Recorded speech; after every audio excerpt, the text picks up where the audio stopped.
then with that, I suppose we will we'll kick it over to Grant for Curveball of the Week.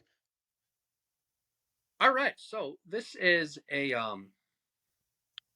actually a discussion that Reg and I had. Speaking of the 4th of July, the other night on the patio by their place, looking over the water. We're just wondering, guys, if you could have like one dinner guest from any historical figure in the world, you can just talk to for one night. It could be for a 30-minute dinner. It could be a 5-hour long 5-course meal where the conversation just doesn't end. I want to know who is your one dream dinner guest. John Wilkes Booth. I'm kidding. There is a backstory behind that one. So when we were seniors in high school, we went to Close Up. We went to DC through Close Up, and we had a bunch of foreigners that were there, and that was the question: is if you could have dinner with anybody, who would it be? And we're all going around. People are saying Abraham Lincoln, Barack Obama, Donald Trump, Shaq, Michael Jordan, Tom Brady, all yada yada. We get to Cody Heiser, and straight-faced John Wilkes Booth, and we don't know anybody there except us. And it was me and like 4 other guys that went, and one of our teachers. And the teachers weren't there for this part. There was like one group leader that was. And Cody says that, and all 4 of the guys that we were with, we are falling out of our chair laughing, dying, because that's the only thing that he could come up with for him to say that is John Wilkes Booth. And then like 2 days later, we were going to Ford Theater where Lincoln got shot. And I don't know how it came up, but somebody asked if he was buried there, or something along those lines. Cody, quick wit, goes, yeah, his body is actually still laying there.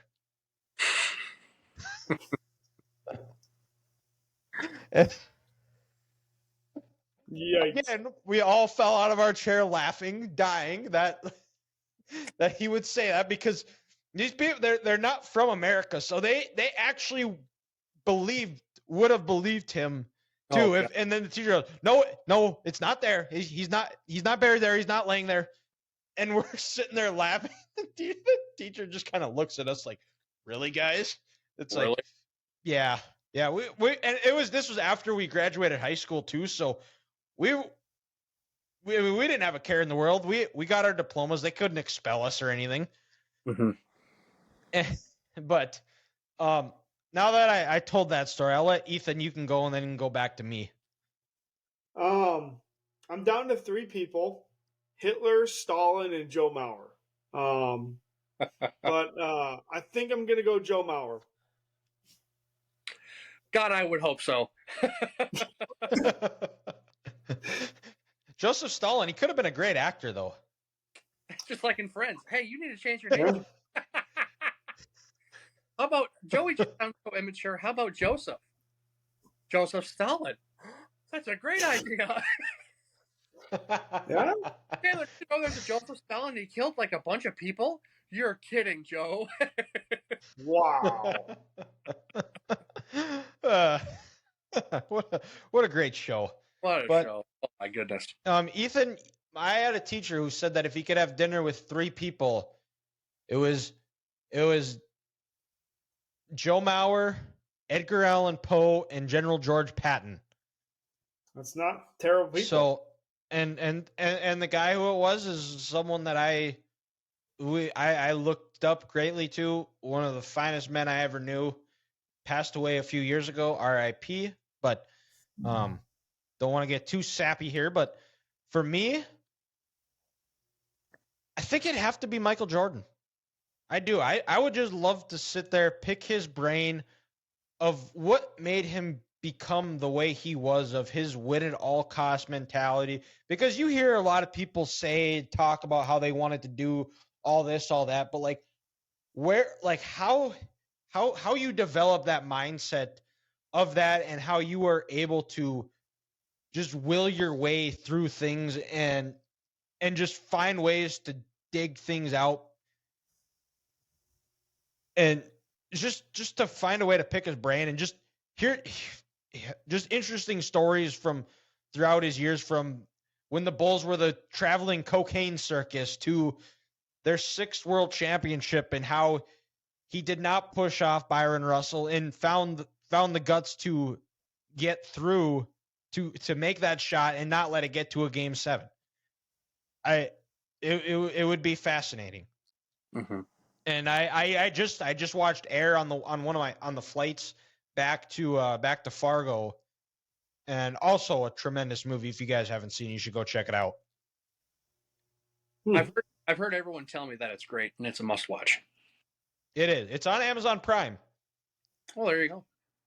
I watched that, and then I watched Creed 3. And how was Creed 3? Was it okay? It was okay.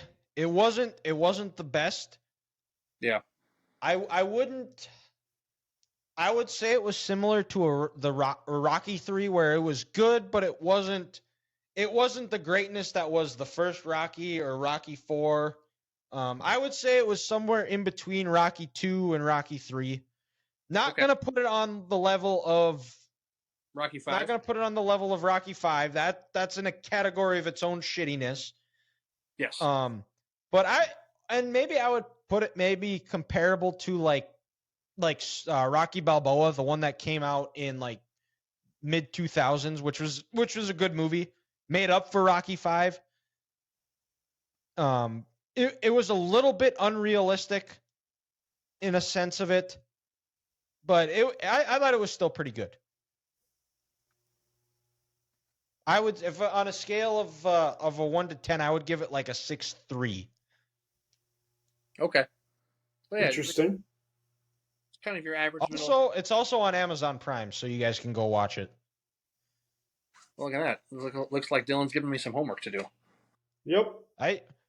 Looking back at it, what we should have done is we should have done did a movie review on one of those movies. But and who knows, maybe we could still do that. So because we also have that quarterback series on Netflix that's coming up. We will review that. We'll talk off air once we're done. But let's wrap up the show because I've just started rambling again, and let's give Grant the question master his time to see who he would have dinner with.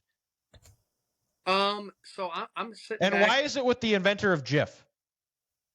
Oh, well, you know why. Well, it's a fair question. No, but my guy, again, kind of along the realm and world of sports, but we're going with Big Red. We're going with Andy Reid.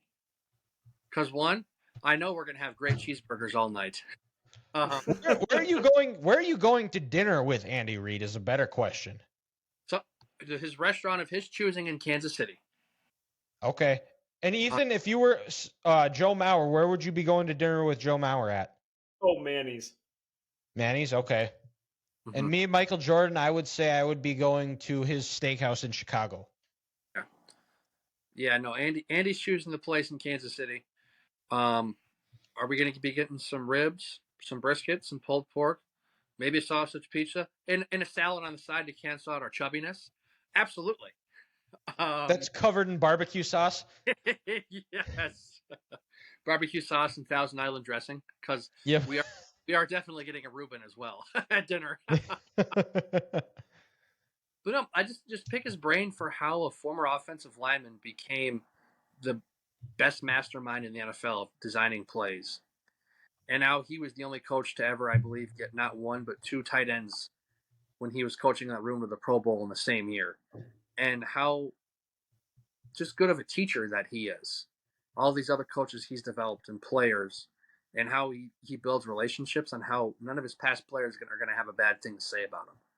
I guess just straight up being just a good human and a good leader and the teacher that he is, and just all the stories he'd have with the players in the NFL he's worked with.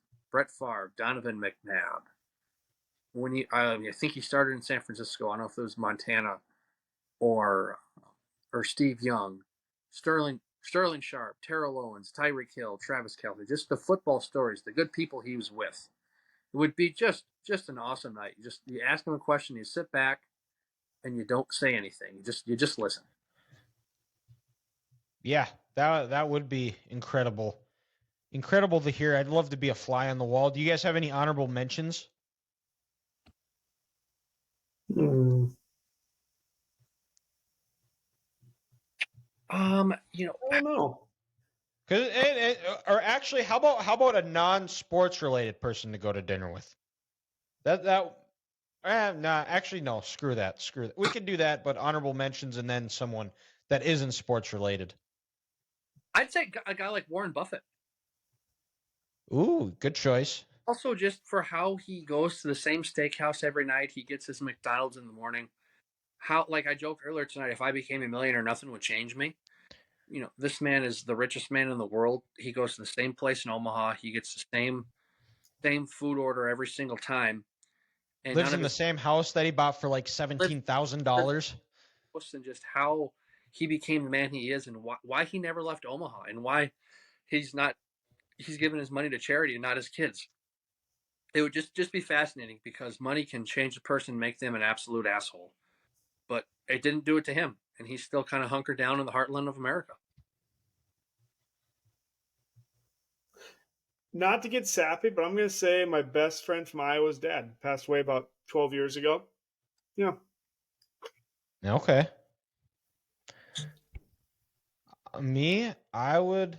So honorable mention would be Michael Lombardi, and we would be going to an Italian restaurant.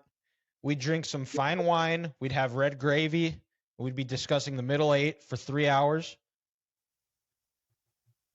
But if I had to pick someone that isn't non-sports related, ooh, hmm,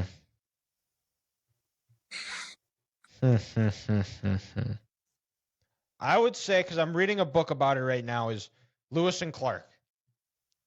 The expedition that they went on, all the things that they traveled through, all the terrain, the unknown, what their mindset was like when they were going through. It was like place they've never traveled to, going to Indian villages where there was a potential that they could have died by a bow and arrow if they didn't know, and trying to make peace and go through there and then having to come back.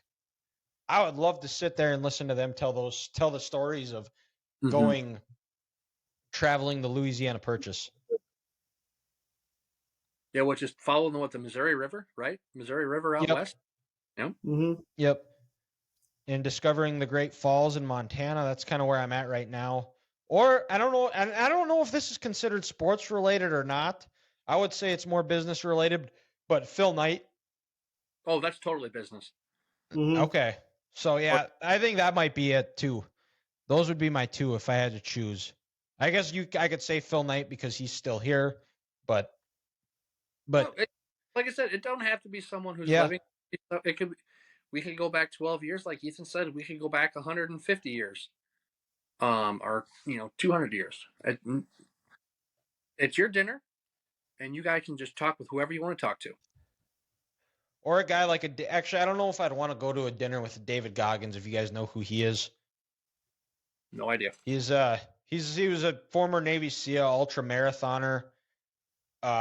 He weighed like 300 pounds. He lost like 170 some pounds or something. Maybe not that much, but he lost over 100 pounds in 3 months to make SEAL training just to qualify for SEAL training. How is that even And I healthy? figured out. I mean, he has a book out, or now he has two, but I read his first one, and he would run. He was running like 10 miles a day. He was lifting. He was riding a bike, and it was like the guy is absolutely sick, twisted in the head, and like what I've learned is you just gotta keep calling yourself a pussy when you don't want to do something and get you over the hump, because that's kind of what he did. That'll do it, man. That'll do it. So, yeah, I think we all got good lists, and who knows, someday that would be be pretty cool if able to get one of those dinners or something. So I think with that, that concludes episode 86 of the Three Guys Talking Ball podcast. We'll have the segments of the show out on Friday. Check us out on all of our social medias. Go follow, like, subscribe wherever you listen to your podcast. Leave a review on iTunes if you want. We will read that if you want. If you leave a review here, and we'll if it's a good one, we appreciate it. If it's a bad one, we'll just laugh at it and we'll try to do better, I guess. But thank you guys for listening, and we'll talk to you next time.